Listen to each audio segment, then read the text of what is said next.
چنانچہ مسلم شریف میں ابو ہریرہ رضی اللہ عنہ سے روایت ہے کہ الصلوات الخمس والجمعۃ الی الجمعۃ ورمضان الی رمضان مکفرات ما بینہن اذا اجتنبت الکبائر. اگر کبائر سے بچا جائے تو جمعے سے جمعہ 5 نمازیں اور ایک رمضان سے دوسرے رمضان تک کے جتنے گناہ ہوتے ہیں وہ سارے کے سارے اللہ تعالیٰ معاف فرما دیتے ہیں.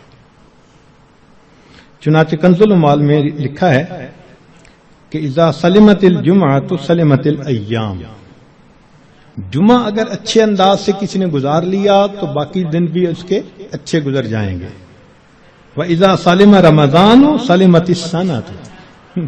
اور جس نے رمضان اچھے انداز سے گزار دیا آنے والا پورا سال اس کا اچھا گزار دیا جائے گا.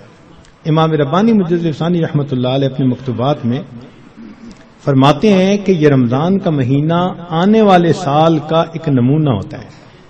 جس انداز سے بندہ گزارتا ہے اللہ تعالیٰ بقیہ سال انہی اعمال کی توفیق عطا فرما دیتا ہے. مثال کے طور پہ ایک نوجوان اگر چاہتا ہے کہ میں اپنی آنکھوں کا پرہیز کروں، غیر محرم سے اپنی آنکھوں کو بچاؤں، تو وہ رمضان میں اس کی مشق کر لے. اگر پورا رمضان غیر محرم سے نظر بچا لی بقیہ پورا سال اللہ اس کو توفیق عطا فرما دیں گے. آپ پورا رمضان تہجد کی پابندی کر لیجئے، تلاوت کی، اعمال کی پابندی کر لیجئے، اور پھر دیکھیے بقیہ پورا سال وہ کام کس طرح آسان ہو جاتے ہیں. اللہ تعالیٰ توفیق دے دیتے ہیں اس بندے کو. اس لیے ہمارے اکابر رمضان کو بہت اہتمام کے ساتھ گزارتے تھے. بلکہ بخاری شریف کی روایت ہے کہ ایک صحابیہ حج پہ جانا چاہتی تھی، خاوند نے نہ کر دی. پوچھا بھی کیوں؟ اس نے کہا سواری نہیں ہے. اس نے کہا فلاں اونٹ تو ہے. اس نے کہا وہ میں نے صدقے کی نیت کر لی، اب وہ میرا نہیں، وہ اللہ کا ہے، اب میں تمہیں نہیں لے کے جا سکتا. خاموش ہو گئی. خاوند جفت کر کے واپس آیا تو وہ عورت نبی الاسلام کی خدمت میں حاضر ہوئی. اے اللہ کے حبیب صلی اللہ علیہ وسلم، میرا بڑا جی چاہتا تھا میں حج کروں، مگر میرے خاوند نے کہا کہ سواری نہیں، اور میں نے صدقے کا اونٹ تھا بتایا تو اس نے کہا میں اس کو نہیں استعمال کر سکتا. تو نبی علیہ السلام نے پہلے تو خاوند کو سمجھایا کہ دیکھو یہ حج کا عمل بھی اللہ کے راستے میں جانے والا عمل تھا. تم اگر اس اونٹ پر اس کو یہ حج کروا دیتے تو اس میں کوئی حرج نہیں تھا، مگر ساتھ ہی یہ فرما دیا اس عورت کو کہ اچھا اب تم رمضان میں عمرہ کر لینا، اللہ تعالیٰ تمہیں میرے ساتھ حج کرنے کا ثواب عطا فرمائیں گے. یہ بخاری شریف کی روایت ہے. تو رمضان مبارک کو اللہ رب العزت نے ایسی فضیلت عطا فرمائی.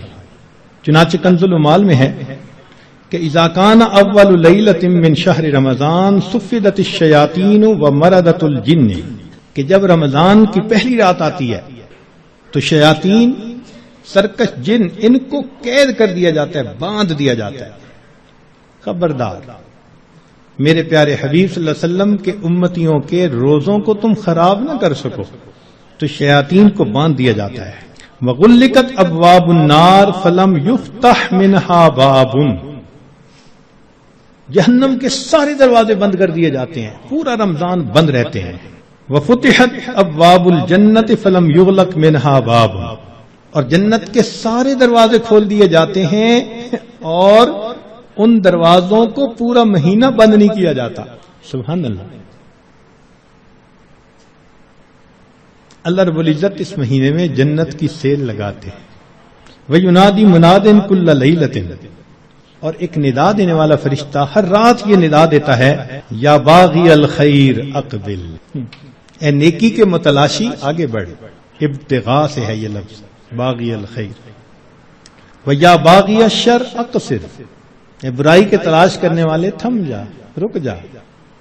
وَلِلَّهِ عُتَقَاءً مِّنَ النَّارِ وَذَلِكَ كُلَّ لَيْلَةٍ، ہر رات میں اللہ تعالیٰ جہنم سے جہنمیوں کو بری فرما دیتے ہیں. اب یہاں طالب علم کے ذہن میں ایک سوال پیدا ہوتا ہے کہ رمضان مبارک میں شیاطین تو قید ہو گئے، پھر کیوں برائیاں ہوتی ہیں، غفلتیں ہوتی ہیں؟ تو علماء نے اس کے کئی جواب دیے. ایک جواب تو انہوں نے دیا بھئی بڑے شیاطین تو قید ہو گئے، اب چھوٹے شتونگڑے بھی تو ہیں، اور ہم اتنے غافل کہ شتونگڑے ہی کام دکھا جاتے ہیں. دوسرا علماء نے یہ کہا کہ شیطان کی وجہ سے نفس کے اندر اتنی خباثت آ جاتی ہے کہ شیطان اگر باندھ بھی دیا جاتا ہے تو نفس اس کا کارندہ بنا رہتا ہے، وہ انسان کو گناہوں پر اکسائے رکھتا ہے. یا برے دوست ہوتے ہیں، یار بد، ان کی وجہ سے انسان رمضان میں بھی نیکی پر نہیں آتا. مگر اس کی خوبصورت مثال یہی ہے کہ جیسے لوہے کو بھٹی میں گرم کریں نا تو سرخ ہو جاتا ہے، پھر اس کے بعد اس کو بھٹی سے نکال لیں تو وہ 1 منٹ میں ٹھنڈا نہیں ہوتا، وہ گھنٹہ 2 گھنٹے گرم رہتا ہے. تو شیطان نے انسان کو گناہوں کی بھٹی میں اتنا گرما دیا ہوتا ہے کہ ان لوگوں کے لیے رمضان کا مہینہ آ بھی جاتا ہے تو وہ گرمی اسی طرح موجود رہتی ہے. نبی علیہ السلام نے ارشاد فرمایا من وافق موتہ عند القضاء رمضان دخل الجنہ. جس بندے کو رمضان المبارک کے اندر موت آ گئی اللہ تعالیٰ اس کو جنت کے اندر داخل فرما دیتے ہیں. سیدہ عائشہ صدیقہ رضی اللہ تعالی عنہ فرماتی ہیں کہ کان رسول اللہ صلی اللہ علیہ وسلم یجتہد فی رمضان ما لا یجتہد فی غیرہ. مسلم شریف کی روایت کہ رمضان المبارک میں نبی علیہ السلام عبادات میں اتنی محنت فرماتے تھے، مشقت اٹھاتے تھے کہ رمضان کے علاوہ کسی اور مہینے میں اس قدر محنت نہیں فرماتے تھے. اس سے معلوم ہوا کہ خاص اہتمام فرماتے تھے اس مہینے. ایک اور روایت ہے بہقی کی، سیدہ صدیقہ عنہ فرماتی ہیں کہ کان رسول اللہ صلی اللہ علیہ وسلم اذا دخل رمضان، کہ جب رمضان کا مہینہ آتا تھا شد میں ازارہ، نبی علیہ السلام اپنی تہبند کو کس کے باندھ لیتے تھے. ثم لم یأت فراشہ حتی ینسلخ، پھر پورا مہینہ گزرنے تک اپنے بستر پر واپس نہیں آیا کرتے تھے. اللہ اکبر کبیرہ. اس لیے کہ وہ رمضان کی برکات سے واقف تھے، جانتے تھے. بہقی کی شریف کی ایک اور روایت ہے کان اذا دخل رمضان تغیر لونہ، کہ جب رمضان کا مہینہ آتا تھا نبی علیہ السلام کا چہرے کا رنگ بدل جاتا تھا. اللہ اکبر کبیرہ. وکثرت صلاتہ، اور نبی علیہ السلام نماز نفل کثرت کے ساتھ پڑھتے تھے. وابتہل فی الدعاء واشفق لونہ، اور اپنی دعا میں اتنے اللہ کے سامنے عاجزی کرتے تھے کہ آپ صلی اللہ علیہ وسلم کا چہرہ انور سرخ ہو جایا کرتا تھا. اللہ اکبر. چنانچہ ایک حدیث مبارکہ میں ہے، سلمان فارسی رضی اللہ عنہ اس کی روایت فرماتے ہیں کہ خطبنا رسول اللہ صلی اللہ علیہ وسلم فی آخر یوم من شعبان فقال، نبی علیہ السلام نے فرمایا یا ایھا الناس قد اضلکم شہر عظیم مبارک، اے لوگو تمہارے اوپر ایک بڑا مہینہ برکت والا آ گیا ہے. شہر فیہ لیلۃ خیر من الف شہر، ایسا مہینہ کہ جس میں ایک رات ہے جو 1000 مہینوں کی عبادت سے بھی زیادہ افضل ہے. شہر جعل اللہ صیامہ فریضہ، ایک ایسا مہینہ جس کے روزے کو اللہ رب العزت نے فرض فرمایا. وقیام لیلہ تطوعا، اور رات کے قیام کو اللہ نے اپنے قرب کا ذریعہ بنایا. من تقرب فیہ بخصلۃ من الخیر کان کمن ادى فریضۃ فیما سوا، جس نے رمضان میں نفل عمل کیا ایسے اجر ملے گا جیسے رمضان کے علاوہ اس نے کسی فرض کے اوپر عمل کیا تھا. ومن ادى فریضۃ فیہ کان کمن ادى 70 فریضۃ فیما سوا، جس نے ایک فرض پر عمل کیا اس کو 70 فرض جو غیر رمضان میں ہوتے ہیں اس کے برابر اجر عطا کیے جاتے ہیں. یہاں سے معلوم ہوا کہ اللہ رب العزت رمضان مبارک میں انسان کے اعمال کا ریٹ 70 گنا بڑھا دیتے ہیں. ملٹیپلائی، سبحان اللہ. ایک ایک عمل کو دنیا ریٹ انکریز کرتی ہے تو 10% اور 20%، 10واں حصہ 20واں حصہ. اللہ تعالیٰ ریٹ بڑھاتے ہیں تو کیا 70 گنا، 70 سے ضرب دے دی. اس لیے کہ وہ شہنشاہ حقیقی ہے، وہ اپنے بندوں کو اتنا اجر دینا چاہتا ہے کہ ان کے گناہوں کی ظلمتیں ختم ہو جائیں. تو ایسے وقت میں ہمیں بھی چاہیے کہ ہم اپنے اعمال اللہ رب العزت کے حضور پیش کریں. چنانچہ نبی علیہ السلام نے ارشاد فرمایا هو شہر الصبر والصبر ثوابہ الجنہ، یہ صبر کا مہینہ ہے اور صبر کا بدلہ جنت ہے. وشہر المواسات، غمخاری کا مہینہ. سبحان اللہ. چنانچہ اسی حدیث میں آگے نبی السلام نے ارشاد فرمایا کہ اولہ رحمت، اس مہینے کے پہلے 10 دن رحمت، وأوسطہ مغفرۃ، درمیان کے 10 دن مغفرت کے، وآخرہ عتق من النار، اور آخری 10 دن آگ سے آزادی کے. وہ کیسے؟ علماء نے اس کی بہترین تفسیر یوں کی کہ کچھ وہ لوگ ہوتے ہیں کہ جو پہلے سے ہی نیکوکاری کی زندگی گزارنے والے ہوتے ہیں، گناہوں سے بچتے ہیں، تقوی طہارت کی زندگی گزارتے ہیں، تو ان کے لیے تو رمضان رحمت کی خوشخبری بن کے آتا ہے، تو پہلے 10 دن میں ہی ان کے درجے بلند ہو جاتے ہیں. اور کچھ ایسے بھی ہوتے ہیں کبھی نیکی کر لی کبھی خطا کر بیٹھے.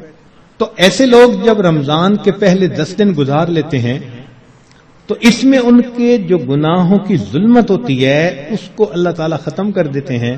چنانچہ اوسطہ مغفرۃ، ان کے لیے درمیانی 10 دن مغفرت کا پیغام بن جاتے ہیں. اور کچھ بہت زیادہ غفلت میں رہنے والے، اگر 10 دن سے ان کا کام نہیں بنا تو 20 دن سے ان کا کام بن جاتا ہے. چنانچہ جب 20 دن کی برکتیں ان کے دل کو دھو دیتی ہیں تو آخرہ عتق من النار، آخری عشرہ ان کے لیے بھی آگ سے آزادی کا عشرہ بن جاتا ہے. معلوم ہوا کہ اس مہینے میں تھوڑا غافل ہو یا زیادہ غافل، ہر بندے کی مغفرت کا اللہ تعالیٰ انتظام فرماتے ہیں. ہاں، بندے کو خود کوشش کرنی چاہیے. اگر کوئی آدمی خود ہی بے توجہ بن کر زندگی گزارے اور رمضان کا احترام ہی نہ کرے تو وہ تو پھر اپنا قصور ہے نا. ورنہ یہ اس کو احساس ہو گیا کہ مجھے رمضان مبارک کے اس مہینے میں اللہ کا قرب حاصل کرنا ہے، اس مہینے کی برکتیں اتنی ہیں کہ ایک لمحے کی برکت انسان کو ولی بنانے کے لیے کافی ہے. امام ربانی مجدد ثانی رحمۃ اللہ فرماتے ہیں مکتوبات میں کہ اے کاش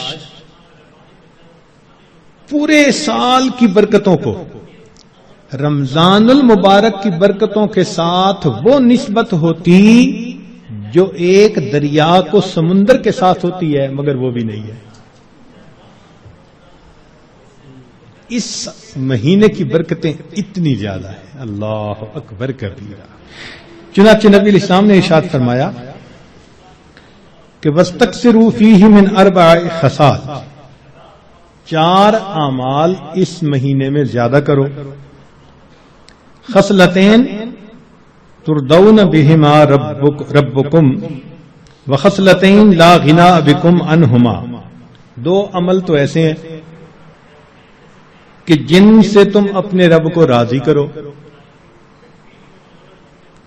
اور 2 عمل ایسے ہیں کہ تمہیں اس کے سوا چارہ ہی نہیں، مجبوری ہے تمہاری. اللتان ترضون بہما ربکم، وہ 2 باتیں کہ جس ذریعے تم اپنے رب کو راضی کرو. فشہادت اللہ الہ الا اللہ وتستغفرونہ، یعنی کلمے کا ورد زیادہ کرنا، تحلیل زیادہ پڑھنا اور استغفار زیادہ پڑھنا. یہ 2 عمل اس مہینے میں خاص طور پر زیادہ کرنے کی ضرورت ہے، چونکہ اللہ کے پیارے حبیب صلی اللہ علیہ وسلم نے ارشاد فرمایا، لہذا اس بات کی اہمیت دل میں اچھی طرح بٹھانی چاہیے. تو لا الہ الا اللہ کی بھی کثرت کریں، کم از کم چند 100 مرتبہ دن میں پڑھ لیا کریں، اور ہمت والے تو 1000 دفعہ 2000. ایسے لوگ ہیں ہر دن میں رمضان کے 10,000 مرتبہ تحلیل پڑھتے ہیں. اس وقت ایسے لوگ ہیں رمضان المبارک کے ہر دن میں ایک قرآن مجید کی تلاوت مکمل کرتے ہیں. نوجوان ہیں، کما رہے ہیں، وقت تو ایک جیسا ہے ہمارا بھی اور ان کا بھی، لیکن انہوں نے یہ محسوس کر لیا کہ اس وقت میں ہم نے اللہ کو راضی کر کے ہٹنا ہے. ان کے لیے یہ سارے کام آسان. تو ہم چلو چند 100 دفعہ یا 1000 دفعہ ہی لا الہ الا اللہ کا ورد کر لیا کریں، اور اگر چلتے پھرتے عادت ڈال لیں تو سبحان اللہ کئی ہزار مرتبہ کرنا بھی آسان ہے. اور ہمارے اکابر سبحان اللہ وہاں سینکڑوں اور ہزاروں کی بات نہیں ہوتی تھی، اور لاکھوں کی بھی بات نہیں ہوتی تھی، کروڑوں کی بھی بات نہیں ہوتی تھی. کروڑوں مرتبہ سے زیادہ دل کے اوپر لا الہ الا اللہ کی ضرب لگتی تھی، کروڑوں مرتبہ سے زیادہ. دل کے اوپر کتنا نور ہوتا ہوگا. اللہ اکبر کبیرہ.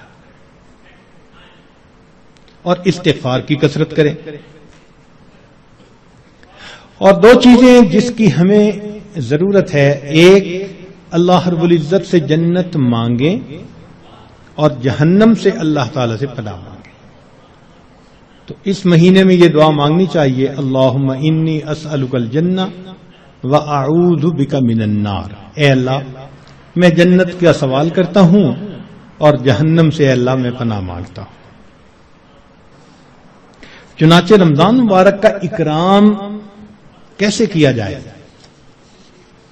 اس کو بھی تھوڑا تفصیل سے بتا دیں.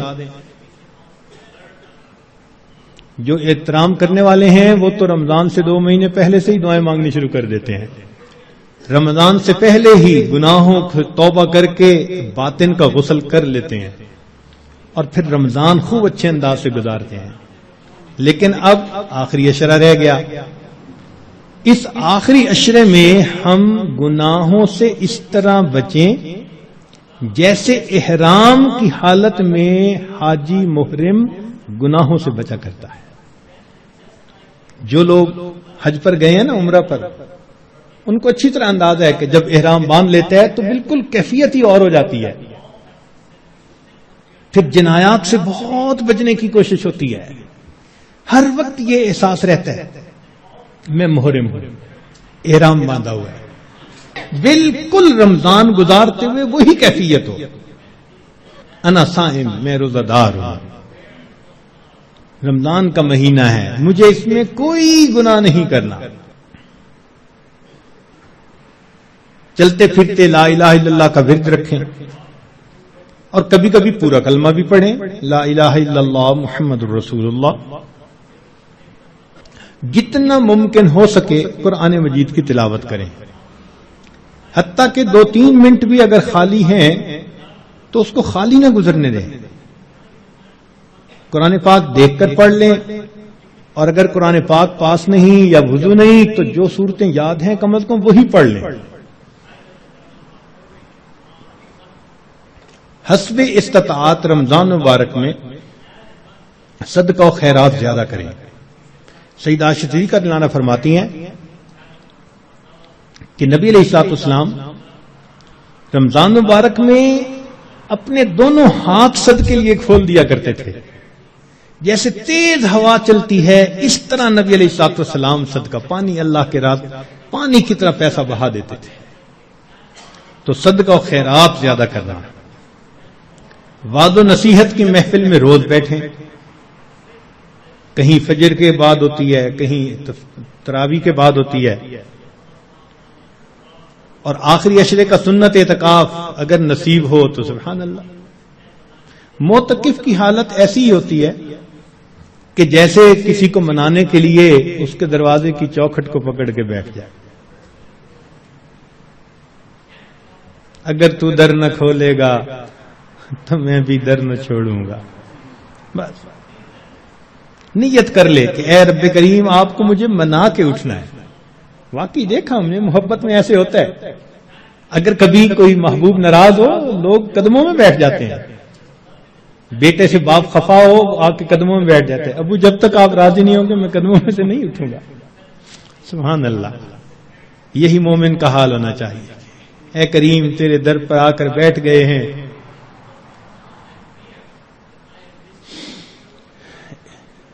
اجازت ہو تو آ کر میں بھی شامل ان میں ہو جاؤں.